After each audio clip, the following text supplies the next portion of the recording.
Last one. It turns out that on Monday when we deliver this, it turns out to also be Napoleon's birthday.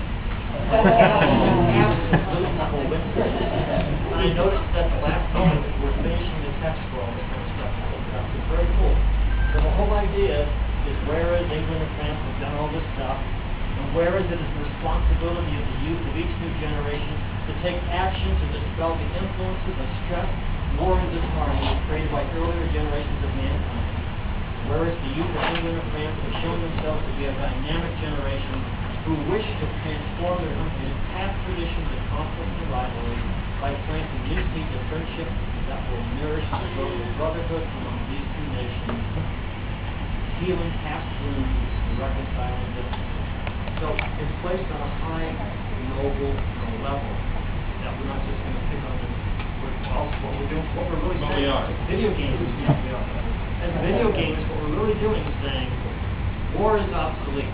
We propose that video games can make war obsolete. And we're going to take the peace, listen here, we're going to take the peace initiative out of the hands of the government, and we're going to challenge France, and France and England will have a friendly competition on video games. So that's the whole, concept and energy of this thing. And down here at the bottom are all the signature places that you guys are going to start signing. Those who want to be part of the petition. And as we end this panel discussion, we'll have people come up and start signing. A bunch of us who are part of the organization group are going to sign there. Now look, see, that's my picture on there. Wouldn't that make me more famous than him? I think it does. No. He's mad because he didn't get a lot of shit. That's right. Whenever we fly an airplane, I've never seen this before. Airplane stewards just try to pick them up. I've never seen this before.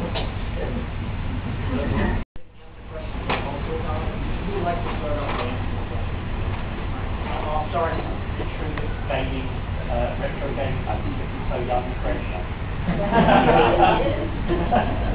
Well, what Doris isn't sharing with you is, when I brought her keyboard for her to regain her record, she had to promise me, she's a busy lady, she had to give up some of her vices.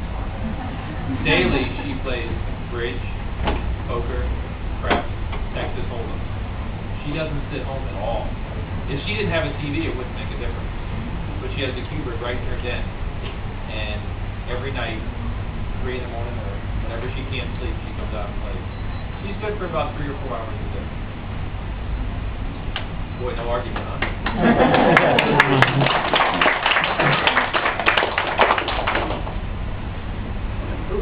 Who thinks that they could be a champion? Who thinks that they're close in the game? Anything? Oh, okay. What is Nick? Are you in the room right now, Nick? I think Nick's playing alone. Okay. So Nick, yeah, they just what's need his a first champion. name now? Hut. Pizza Hut.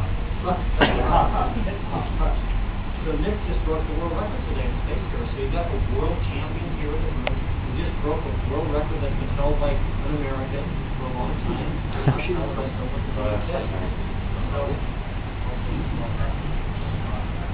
And there's a lady here who's trying to Brian, one of our referees, monitors her scores, and she's breaking records. So you have Next home console scores in the game too. And yet, how many knowledge of the records? Say there were records, but how do you know there were records? Well, because we have this long tradition of doing the space area records already. How do I know? Well, you go online to the Twin Galaxies website. Probably a lot of you already know, twingalaxies.com. We have a big database there of thousands of scores. Actually, our score database dates back to on pinball, almost the 30s, on video games. So getting towards the early 70s. So we're putting a lot of our raw data into the database. So we got a lot of stuff, a lot of games dating back quite a few years. Yeah, there's an online database you can search.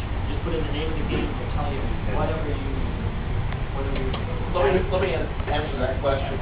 Going back to the 1980s, I forget the actual date, but the governor of Iowa got together with March 17th of 1983, got together with a U.S. congressman, actually President Reagan sent correspondence, and the presidents of Atari and Namco and Williams and basically all the big video game companies, all recognize Twin Galaxies as the repository for high scores, and thus it's always been. That's not the funny part. The funny part is he didn't.